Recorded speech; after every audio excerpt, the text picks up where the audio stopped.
গণতন্ত্রে মতবিরোধ এটা স্বাভাবিক, এমনকি প্রয়োজনীয়।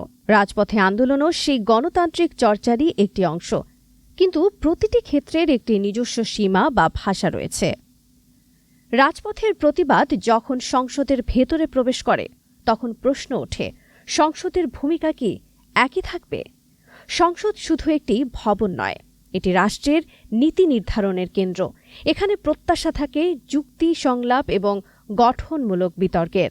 কিন্তু যখন সেই পরিবেশে হট্টগোল ও বিশৃঙ্খলা প্রাধান্য পায়, তখন গণতান্ত্রিক চর্চার মান নিয়েই সংশয় তৈরি হয়। গণতান্ত্রিক পরিবেশে একটি বিষয় বারবার সামনে আসে: রাজনৈতিক আচরণ কতটা দায়িত্বশীল হচ্ছে। অতিরিক্ত অস্থিরতা বা বিশৃঙ্খল পরিস্থিতি অনেক সময় এমন একটি শূন্যতা তৈরি করে, যা সুযোগ করে দিতে পারে অগণতান্ত্রিক বা কর্তৃত্ববাদী প্রবণতাকে। আরেকটি গুরুত্বপূর্ণ পর্যবেক্ষণ হল রাজনীতির ভাষা ও বয়ানের পুনরাবৃত্তি। এই প্রেক্ষাপটে একটি স্পষ্ট সতর্কতা উঠে আসে: পরিত্যক্ত ফ্যাসিস্ট ধারার ভাষা ও বয়ান পুনরায় ব্যবহার করা থেকে বিরত থাকা জরুরি। কারণ জনগণ যে বয়ান একসময় প্রত্যাখ্যান করেছে, সেই একই ধরনের বক্তব্য নতুনভাবে ফিরে আসলে তা রাজনৈতিক বিশ্বাসযোগ্যতাকেই প্রশ্নবিদ্ধ করে। গণতন্ত্রে বিরোধী দলের ভূমিকা অত্যন্ত গুরুত্বপূর্ণ।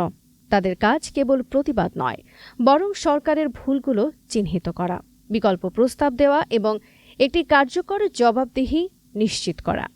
রাজনৈতিক বাস্তবতায় জনপ্রিয়তার চূড়ান্ত পরীক্ষা হয় নির্বাচনের মাধ্যমে। জনগণের রায়ই নির্ধারণ করে কার হাতে রাষ্ট্র পরিচালনার দায়িত্ব যাবে। নতুন রাজনৈতিক শক্তির উত্থান গণতন্ত্রের জন্য একটি ইতিবাচক ইঙ্গিত। নতুন নেতৃত্ব, নতুন চিন্তা, এগুলোই রাজনীতিকে গতিশীল করে। তবে সেই সঙ্গে আসে একটি বড় প্রশ্ন: এই শক্তিগুলো কতটা প্রস্তুত রাষ্ট্র পরিচালনার জটিল বাস্তবতার জন্য?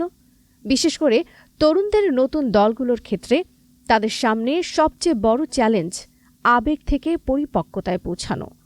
রাজনীতি শুধু উদ্দীপনার জায়গা নয়, এটি দায়িত্ব, অভিজ্ঞতা এবং দীর্ঘমেয়াদী দৃষ্টিভঙ্গির বিষয়। গঠনমূলক সমালোচনা একটি গণতন্ত্রকে শক্তিশালী করে, কিন্তু অতিরিক্ত সংঘাত অনেক সময় সেই প্রক্রিয়াকেই দুর্বল করে দেয়। বর্তমান প্রেক্ষাপটে সরকার তার ঘোষিত নীতিমালা বাস্তবায়নের কাজ চালিয়ে যাচ্ছে। প্রতিশ্রুতির পাশাপাশি জুলাই সনদ বাস্তবায়নের প্রক্রিয়াও অব্যাহত রয়েছে। এই বাস্তবতায় একটি গুরুত্বপূর্ণ প্রশ্ন সামনে আসে: রাজনৈতিক শক্তিগুলোর করণীয় কি? বিশেষ করে প্রধান বিরোধী দল ও তাদের জোট দলগুলোর জন্য শুধু আন্দোলন নয়, সমাধানমুখী রাজনীতির পথ বেছে নেওয়াই সময়ের দাবি হয়ে উঠছে।